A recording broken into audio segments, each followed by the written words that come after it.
Salut à tous et bienvenue sur IGTV, bienvenue sur une vidéo lore Warhammer 40 000. Alors, je vous ai fait toute une review sur les arches fatidiques, sur les 5 bouquins, enfin pas sur les 5 bouquins exactement, en tout cas sur les 4 premiers. Le 5e, le Lion, je viens de le recevoir et je ne l'ai pas encore lu. Et en fait, je me suis dit, ce que j'avais pris comme habitude avec le tome sur Vashtor et le tome sur Farsight, c'est de ne pas lire tout, de faire en fait en 3 parties. Je lis la première partie, je dis ce que j'en pense, je dis aussi ce que j'imagine pour la suite. Ça, c'est quelque chose qui vous plaît et qui me plaît aussi parce que moi, j'aime bien me prendre la tête un petit peu comme ça, imaginer ce qui pourrait se passer. Et au final, je me suis dit, mais en fait, je vais encore aller beaucoup plus loin. Vous voyez, le Lion, je fais un effort colossal parce que je ne l'ai pas ouvert encore. Vous voyez, je ne l'ai pas encore ouvert pour tourner cette vidéo, alors que je l'ai depuis quelques jours. Mais voilà, donc je vais essayer d'imaginer ce qu'il pourrait y avoir dedans. Alors juste imaginer, non, mais plutôt quelles sont mes attentes en fait. Qu'est-ce que j'imagine qui peut se passer? Ça va être le moment de que les cartes soient jouées, hein, cartes sur table. Alors, il y a juste une chose, c'est que je me pose la question là, est-ce que ce qui va être dans le White Dwarf, parce que là on a vu qu'il y avait un White Dwarf qui allait sortir avec les arches fatidiques, le fameux tome 6 plus ou moins caché à travers les White Dwarfs. Est-ce que vraiment ça va avoir un impact fort ou pas? Je ne sais pas. Ce que j'imagine en tout cas, c'est que non. Voilà. Alors pourquoi non? Parce que je me suis dit, là on a combien? On a 1, 2, 3, 4, 5 bouquins. 5 bouquins, 45 €. Ça fait une certaine somme. Et au final, si on n'a pas la fin dans le Lion, moi c'est vraiment ce que j'imagine. J'imagine que quand j'aurai lu ce bouquin, j'aurai la fin de l'histoire des arches fatidiques. La V10, à mon avis, elle ne va pas clôturer les arches fatidiques. Enfin, je ne pense pas, en tout cas. Je ne sais pas. Vous voyez, mais c'est ça qui est intéressant, c'est que là, je suis vraiment dans les pronostics. Je ne l'ai pas lu encore, donc je me projette. Je ne sais pas ce que vous en pensez, mais j'imagine que, est-ce qu'on sait que dans la V10, ça va être Space Marine contre Tyrannide. Ce qu'on peut imaginer, c'est que forcément, s'il y a encore des Space Marines, c'est que l'Imperium n'a pas été rasé en un clin d'œil. Vous voyez, il y a aussi ça. Hein. Ça, c'est très fort, en fait, comme idée. C'est forcément, la V10, ça se passe après les arches fatidiques, qui sont encore en V9. Donc tout ce qui va se passer là, quoi qu'il arrive, ça ne peut pas impacter ou ça ne peut que donner conséquence à ce qui va arriver. Et ce qui va arriver, c'est on a du Space Marine, d'accord? Donc l'Imperium n'est pas détruit, ou alors c'est la dernière poche de résistance, mais non, je ne crois pas, parce que se fait attaquer par les Tyrannides, donc non. Et puis les Tyrannides sont arrivés, donc quoi qu'il arrive, la galaxie n'a pas été détruite, parce que si la galaxie avait été détruite, il y a des gens qui ont peur de ça, hein, qui ont peur qu'on arrive sur, un peu comme ce qu'on avait vécu avec la fin de la V8 et Age of Sigmar, la fin des temps, que ce soit la fin de la galaxie de Warhammer 40 000. Alors, j'avoue que moi, il y a un moment donné, alors j'y pensais pas, je me dis, ils vont quand même pas faire la même bêtise que ce qu'ils ont fait avec Age of Sigmar, mais il y a quand même un moment où je me suis dit, mince, le tarot de l'empereur, vous savez, toutes ces cartes qui nous révèlent comme ça au fur et à mesure. La dernière carte, on a quand même l'image de la galaxie qui est détruite.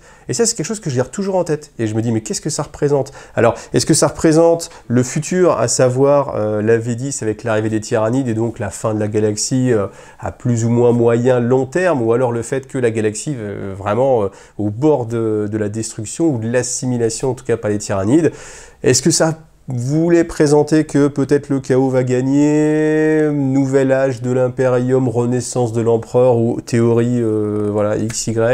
Je ne sais pas, je ne pense pas. Mais en tout cas, c'est vrai que cette carte-là, elle met le doute. Alors peut-être que c'est sa seule raison d'être. Hein. Peut-être que la seule raison d'être de cette carte, c'est de vous dire, ah, attention, imaginez. Parce qu'en fait, ce qui se passe, c'est que y a toujours ce problème-là, en fait, quand on est scénariste, c'est que quand vous écrivez une nouvelle, vous pouvez emmener la personne où vous voulez, elle vous verra pas venir, d'accord? Quand vous écrivez par exemple des séries, moi j'adore ces séries, Love, Death, Robot, que vous avez sur Netflix, ou qu'est-ce qu'il y a d'autre, Black Mirror, je trouve c'est génial, parce que vous pouvez pas vous dire, non, ce héros, il va survivre. Ah non, mais lui, je sais qu'il y a une saison 4, donc forcément, il va être là.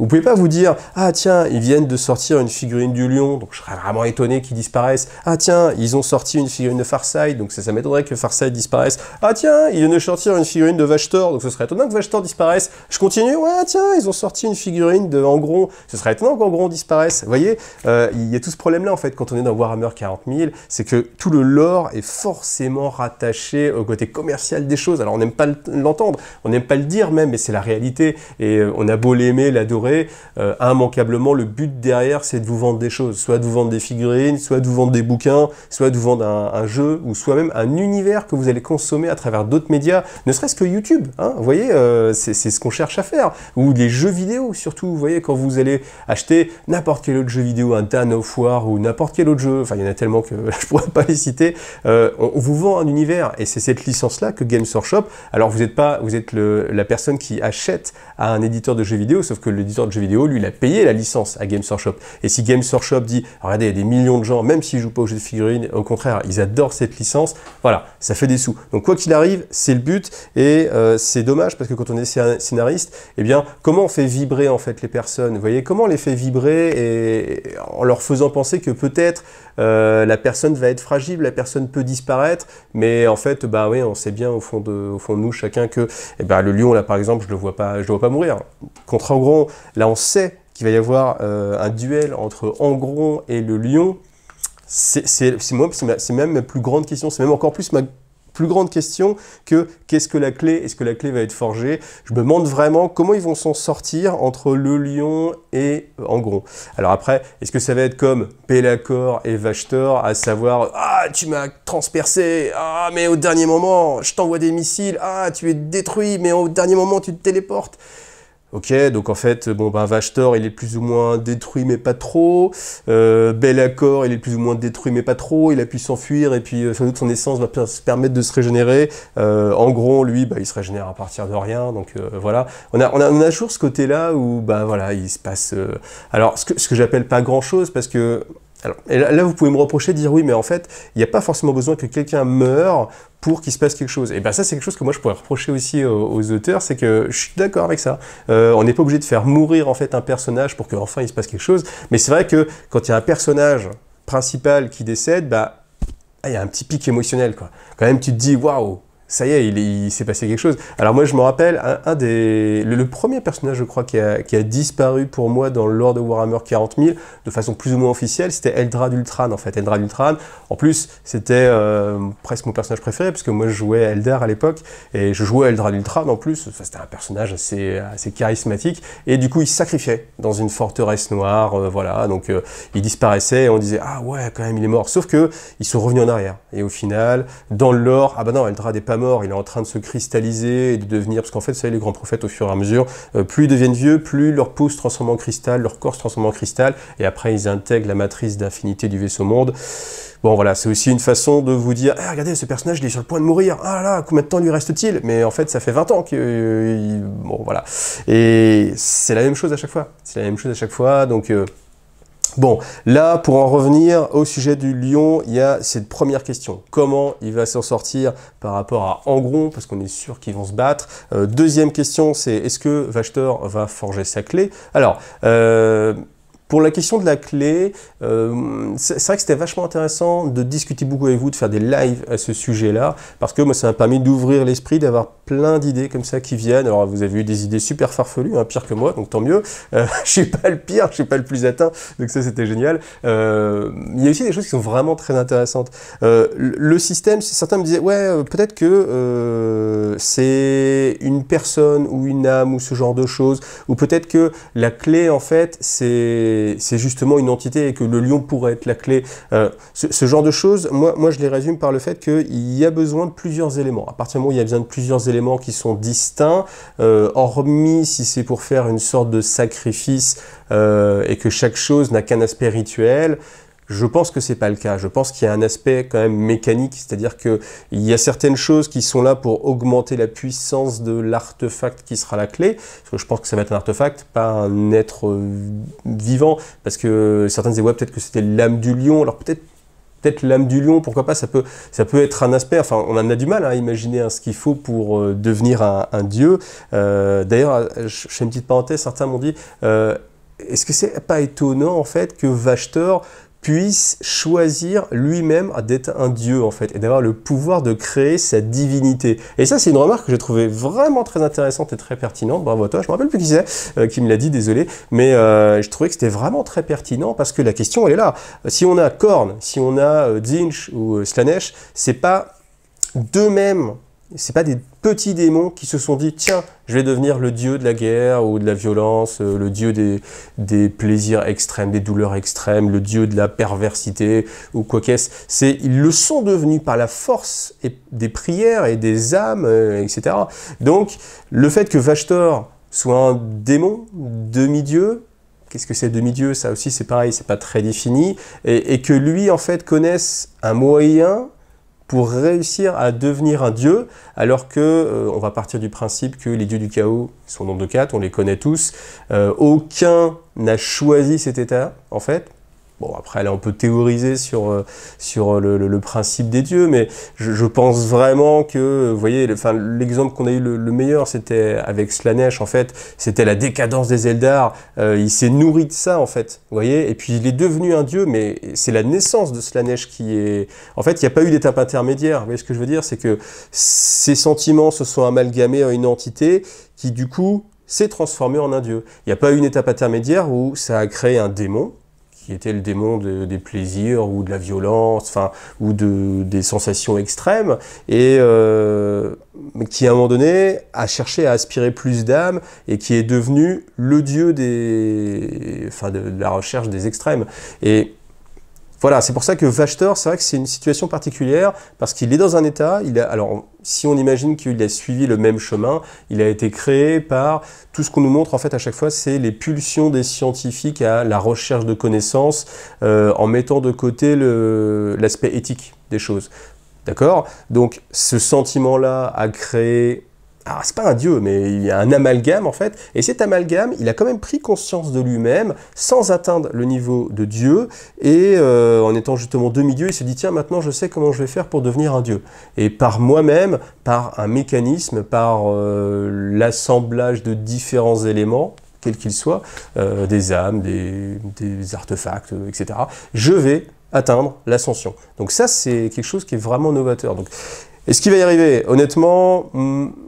il y a deux choses. Il y a d'un côté, je ne vois pas les choses dramatiquement changer, si ce n'est par l'arrivée des tyrannides. Vous voyez, en fait, si on imagine que la cicatrice maledictum se referme, c'est possible, c'est une théorie qui est envisageable. Peut-être même qu'on peut aller jusqu'à dire que la fermeture de la cicatrice maledictum va permettre aux tyrannides d'arriver. Vous voyez, avant, la galaxie était plus ou moins protégée, et comme les tyrannides ne peuvent pas assimiler les démons, eh bien la flotte ruche attendait plus ou moins son heure, ou n'était pas attirée, ou je ne sais quoi, mais en tout cas, la cicatrice maledictum protégeait la galaxie de toutes ces forces tyranniques qui étaient autour, mais qui ne voulaient pas venir se frotter aux démons, parce qu'elle savait qu'elle ne pouvait pas assimiler les démons, donc ce serait juste de la biomasse de perdu. Donc aucune rentabilité, aucun intérêt pour la flotte ruche. Et on peut imaginer que la fermeture...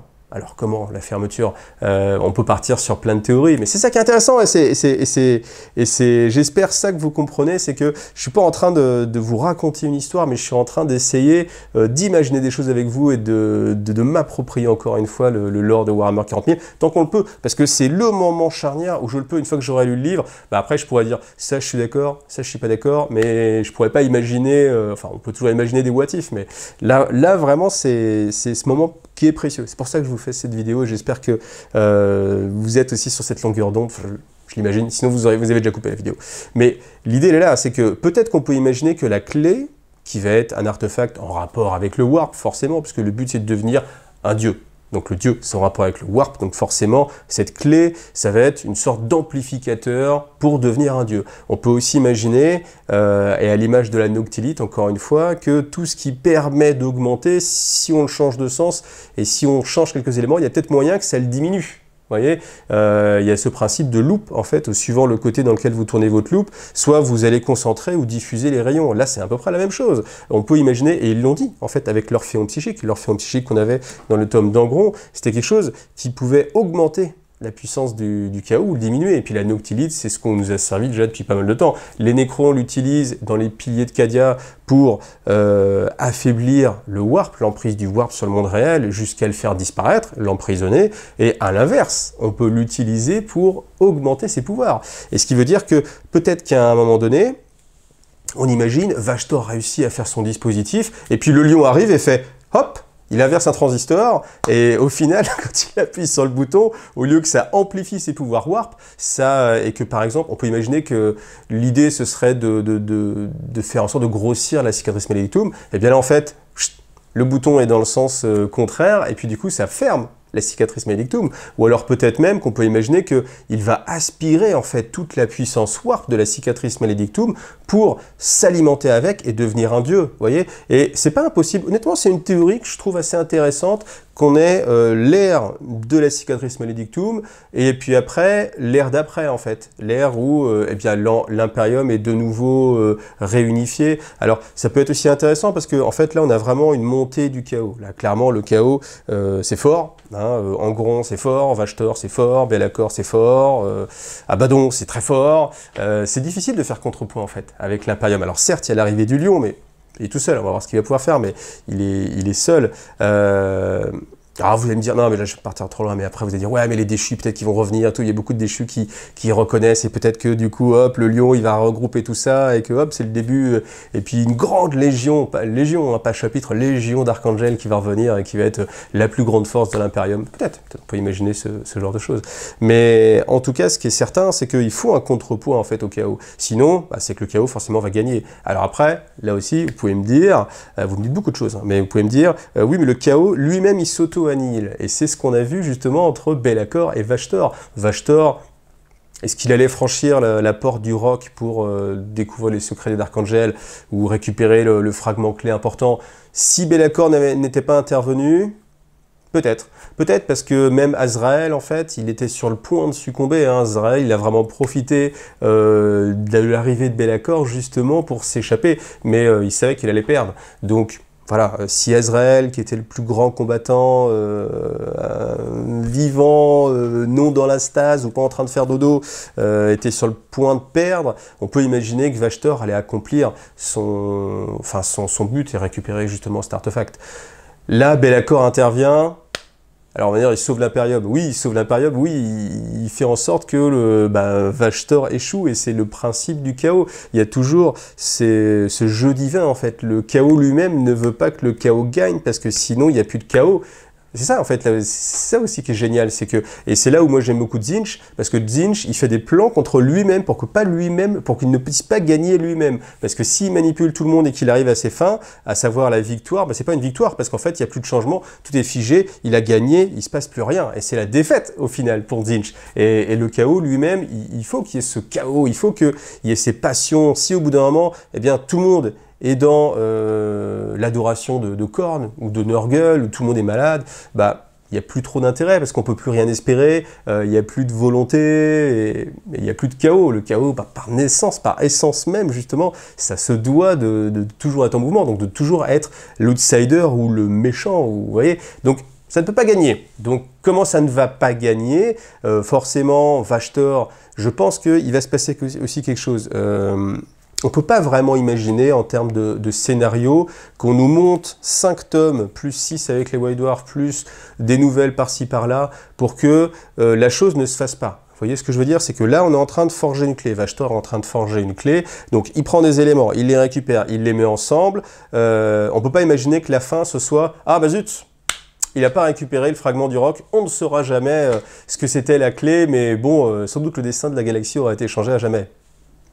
Honnêtement, s'ils nous servent ça, là, vous faites non. Enfin, moi, je vais faire non. Hein. Je dis, non, je voulais savoir ce que c'est la clé. Et vous nous avez vendu 5 tomes. Alors, on l'a déjà fait, hein, parce que là, on se rappelle de Vigilus, 9 tomes et quelques. Bon, ça, c'était vraiment les heures sombres. Là, on est vraiment sur quelque chose qui est quand même plus valorisant au niveau du lore, au niveau du fluff, au niveau du travail qu'ils ont pu produire. Je suis donc beaucoup plus positif avec les arches fatidiques que je le suis avec Vigilus. Mais on ne sait jamais, donc mais bon, je ne pense pas. On va leur faire confiance, je leur fais confiance, je suis quelqu'un de positif, on va leur faire confiance. Ils vont pas nous servir il n'a pas récupéré le dernier fragment clé, tant pis, on ne sait pas ce que c'est la clé, en route vers une nouvelle aventure. Donc, ça veut dire quoi? Ça veut dire qu'il va sans doute réussir à récupérer la clé, que cette clé, elle va s'activer, qu'il va se passer quelque chose, il y aura une finalité. Et il faut qu'il y ait un après la clé. Et l'après la clé, c'est soit il a réussi, il est devenu un dieu, soit il n'a pas réussi, ou soit on est sur un stade intermédiaire. Vous voyez? Mais il y a une question qui est assez intéressante, c'est de se dire qu'est-ce que ça va changer que Vashtor devienne un dieu? Et honnêtement, moi, la question, elle est vraiment pertinente aussi, parce que je me dis, mais ouais, qu'est-ce que ça va changer, en fait, au final? Je veux dire, il a déjà des pouvoirs très forts, très colossaux, même si, là, on a eu, avec le tome, justement, sur Angron, un aperçu de la puissance de Korn. Quand Korn intervient dans l'univers réel, chut, un petit coup, il découpe en deux une planète. Voilà, c'est pas Vashtor qui peut faire ça. D'accord? Donc certes, il aurait accès à une force colossale, immense. Maintenant, qu'est-ce qu'il en fait? Parce qu'au final, on a déjà 4 dieux qui ont ce pouvoir-là. Mais qu'est-ce qu'ils en font en fait? Rien. Enfin, il se passe quoi? Korn, il a détruit une planète.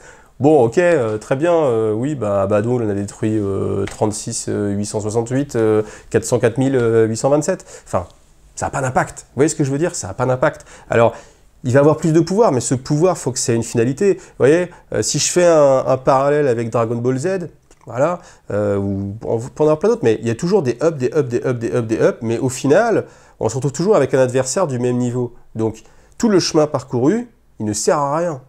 Vous voyez, ça sert à rien. Parce que au final, bah, je suis tellement plus puissant que quand je rencontre quelqu'un d'autre, il faut qu'il soit aussi au même niveau, sinon il n'y a pas de match.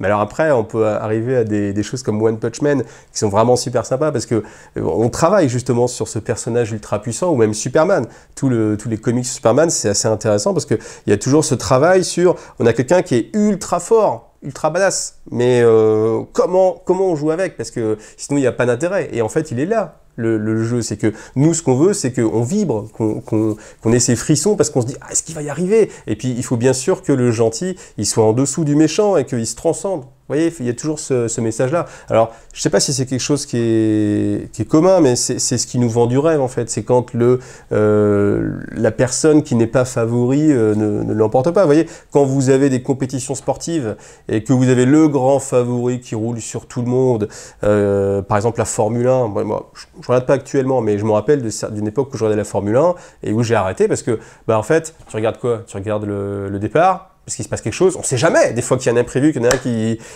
cogne, et puis après, c'est tout, il ne se passe rien, parce que bah, l'autre il est plus fort, il est meilleur, il a une meilleure voiture, bon, bah il va gagner, quoi, voilà. Et au final, est-ce que c'est intéressant de regarder 64 tours? Bon, je ne sais pas combien de tours dans la Formule 1, mais vous voyez ce que je veux dire? C'est pas très intéressant. Donc là, il faut qu'il y ait ce sentiment-là. Donc ce sentiment-là, comment il va être amené? Déjà, on a un contrepoids. On a le lion qui revient. Le lion qui revient, ça contrepoint un peu les choses, mais on a quand même Angron qui a un niveau de folie. Après, les interactions entre Angron... Alors, Abaddon, c'est vrai qu'il a été mis vraiment de côté. Alors, au début, voilà, c'était lui, il avait les arches fatidiques, c'était la Black Legion, mais en fait, c'est juste une ombre. Il n'est pas vraiment intervenu, il regarde ça de loin. Là, je pense qu'il va intervenir aussi. Il faut à un moment que toutes les pièces du puzzle qu'ils nous ont données, elles se remettent ensemble. Et je rebondis aussi, je me dis, il y a ça. Alors, j'aime bien, hein. Farsight, c'est cool, c'est un personnage que j'adore, c'est un personnage préféré, mais qu'est-ce qu'il vient faire là? Honnêtement, qu'est-ce qu'il vient faire là? Voilà, on a KO, le lion d'Archangel. Pourquoi à un moment donné on lui met du Tau et de l'orque? Alors typiquement, si l'idée c'est de présenter ça et de dire ils vont intervenir, ouais, alors qu'est-ce qui va se passer au dernier moment? Farsight il va arriver et puis c'est lui qui va commuter la clé pour que Vashtor n'atteigne pas l'ascension. Oui, mais comment il fait pour voyager jusque-là? Vous voyez, il y a des limites en fait. C'est-à-dire que les taux, et en plus l'enclave Farsight, ils sont vraiment limités en termes spatial, donc ils ne peuvent pas aller à l'autre bout de la galaxie. Si ce n'est Be'lakor qui les téléporte. Ouais, ok, il peut y avoir des trucs un petit peu débiles comme ça. Mais honnêtement, je me demande pourquoi il est là. Si c'est juste mettre une petite chips pour les joueurs Tau et les joueurs orques, en leur disant hey, regardez, on pense à vous quand même. Non, il n'y a pas que l'Imperium. C'est un peu dommage. C'est un peu dommage. Vous me direz, les joueurs Necron, ils sont encore plus carottes, entre guillemets, parce que eux, c'était censé être la menace ultime de la V9. Bah non, il se passe rien en fait, il se passe rien. On a le retour du roi et il se passe rien. Donc j'avoue, je ne sais pas. Est-ce que... Alors, je ne pense pas, pourquoi? Parce que si on se fie à ce qui a été mis sur Warhammer Community, je vous en ai parlé dans Tarif et News, on nous a représenté un peu tous les personnages. Donc ça, c'est genre, si vous avez manqué les premiers épisodes, on vous résume les choses. Il n'y a aucun moment où il parle de Farsight, donc je pense qu'on en entendra plus parler. Donc, quel était l'intérêt de ce bouquin-là, si ce n'est nous parler un petit peu des Tau? Ouais, pourquoi pas. Mais on va pas bouder son plaisir quand on est joueur Tau, parce qu'on n'a pas beaucoup de fluff à se mettre sous la dent. Mais peut-être pas intégré au sein des arches fatidiques. Vous voyez, on a l'impression que du coup, alors, je vais être médisant, mais peut-être qu'on aurait juste pu avoir quelque chose qui s'appelait pas les arches fatidiques et qui serait la guerre des Dakas, parce que c'était complètement la guerre des Dakas. En fait, on a eu quand même une sorte de conclusion à la guerre des Dakas, qui est quand même un aspect du lore et une branche du fluff qui est développée depuis pas mal de temps et qui trouve une conclusion, même si cette conclusion elle est bancale, parce que qu'est-ce qu'on a encore? On a ah, Nazdreg, le grand méchant, ah ben il est téléporté. Est-il mort? Bah je sais pas, on sait pas. Oui, on imagine, parce qu'il est parti dans le warp, il n'a pas de protection. Ouais, enfin, c'est un orc, etc. Donc il peut revenir, et puis bon, on sait jamais ce qui va se passer. Ouais, peut-être que Gork est mort, qu'ils vont l'aider. Ouais, peut-être, ouais. Ok, donc on ne sait pas. Mais peut-être que ça aurait valu le coup d'être juste sorti dans regardez, on vous fait juste un petit tome de lore, et je vous en ai parlé avec les tomes que je vous ai présentés, je me rappelle que c'est Koyon et Manka, je ne sais plus, mais ces bouquins-là, qui étaient juste des bouquins de lore pour faire avancer un petit bout de l'histoire de Warhammer 40 000. Pas forcément... En fait, le truc là, c'est qu'on n'a pas forcément besoin de tout faire changer et tout évoluer et de passer à la V10 avec le lore qui a avancé, mais on peut se permettre de clôturer des arcs qu'on a commencé. La guerre des Dakas, c'est une chose, il y a plein de choses comme ça... je sais pas, ce qui se passe avec les Nécrons, ça peut aussi trouver une fin en soi. Voilà. Donc bon, voilà, on verra. Ça, c'était vraiment la petite parenthèse. Toujours est-il que s'il faut faire un pronostic pour pas que la vidéo dure 2 heures, qu'est-ce que je dirais? Je dirais le lion. Alors, je sais pas comment le lion va se réveiller. Je sais pas. Peut-être qu'Azrael se dit, c'est un moment désespéré, on va réveiller papa. Ok, et qu'il appuie sur le bouton réveillons papa, ok, ça c'est possible, je pense que ça va être un truc assez simple comme ça. Est-ce que de lui-même c'est le lion qui va décider parce que il utilise les guetteurs pour dire ouais là je crois que c'est le moment que je revienne, bon il revient, ok admettons. Ensuite qu'est-ce qu'il va faire? Bah forcément les Dark Angels vont aller dans la zone, alors j'ai oublié comment elle s'appelle, mais la zone où Vashtor est en train de construire sa clé, en amenant le fragment qui manque. Donc est-ce que le fragment qui manque, c'est un élément que, je sais pas, le bouclier de l'empereur par exemple, ou l'âme du lion, ou alors peut-être quelque chose qui a rien à voir hein, avec le lion. C'était ça aussi, parce que vous voyez dans Farsight, je me disais peut-être qu'à un moment donné, c'est l'IA de Farsight, Supernova, qui est la clé ou un élément fragment. Et en fait, non, Farsight, il est juste là, on n'en a rien à faire, en fait. C'est hop, bien, je vais ramasser un appareil d'Archangel qui est détruit, qui s'est écrasé, et puis il se trouve qu'il y a Farsight là, mais aucun impact, aucun intérêt. Donc, voilà, ça c'était un petit peu décevant. J'avoue que j'étais un petit peu déçu. J'aurais vraiment adoré que l'IA de sa nouvelle armure soit un élément clé de Vashtor, parce que là ça aurait donné une puissance énorme à Vashtor en mode il maîtrise tout, il contrôle tellement de choses, il y a tellement de plans dans des plans, enfin moi ça m'aurait séduit. Voilà, le fait que non, il y a juste un vaisseau écrasé et puis bah, c'est premier arrivé, premier servi, balle au prisonnier, hop je l'ai pris, je m'en vais, je m'envole, c'est fini, mission terminée. Bon ok, d'accord, passons. Donc, imaginons, le lion se réveille, il va contre-attaquer. Donc, qu'est-ce qu'on sait aussi? C'est qu'il va y avoir Dent dedans. Donc là, sur l'image, en tout cas, on n'a pas de Blood Angel. Par contre, on sait que Dent va être là. Donc, alliance entre les anges, évidemment. Hein, les anges entre les Dark Angel et les Blood Angel. Ça, c'est quelque chose qui doit vous séduire, parce que je vous rappelle que le premier codex, qui date de la V2, qui s'appelait les anges, comment ça s'appelait? Ah, je sais plus, je l'ai là, mais j'ai la flemme. Les anges de l'Imperium? Non, c'est pas les anges de l'Imperium. Charlie Angels? Non, c'était pas non plus ça. Donc en tout cas, là ils vont revenir ensemble, donc ça fait plaisir. À les repomper comme ça un petit peu. Alors pomper, vous voyez, il y a déjà un petit sentiment négatif parce que je me dis, mais bon, c'est le sujet d'une prochaine vidéo, donc je vais pas m'étaler dessus, mais...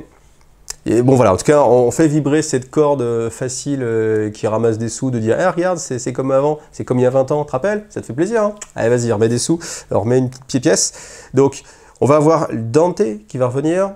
Bon, lui, on sait, enfin, son destin en tout cas, c'est de mourir en défendant l'empereur. Alors, est-ce qu'on peut imaginer que c'est le moment ou jamais? Il vient de passer le Rubicon, il vient d'avoir une nouvelle figurine.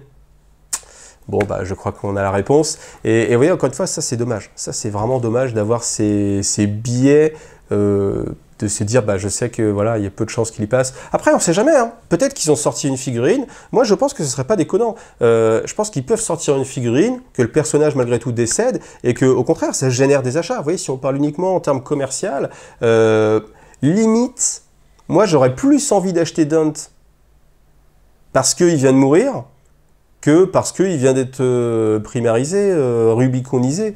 Donc au final, c'est peut-être pas si absurde, hein, mais on verra. Je pense qu'ils ne le feront pas, mais voilà. Ensuite, qu'est-ce qui va se passer? Bah, il va y avoir Be'lakor, sans doute, on imagine. Il va y avoir Vashtor, Abaddon. Est-ce que Vashtor et Abaddon vont vraiment aller jusqu'au bout ensemble? Non, pas sûr, parce que qu'est-ce qu'il a à gagner, Abaddon?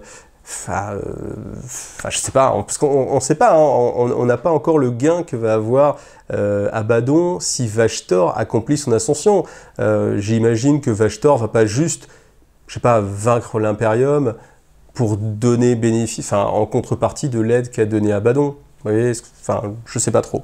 Donc voilà, je pense que je peux m'arrêter là, parce que je suis déjà parti assez loin, et au final, j'ai envie de le lire, ce bouquin, j'ai envie de savoir. Donc c'est pareil, je vais vous la faire en plusieurs fois, ces vidéos. Je vais lire une première partie, je vais repartir en conjecture, là avec vraiment beaucoup de matière, parce que là, je m'appuie simplement sur les figurines qui sont sorties, sur ce qu'on a pu voir sur Warhammer Community.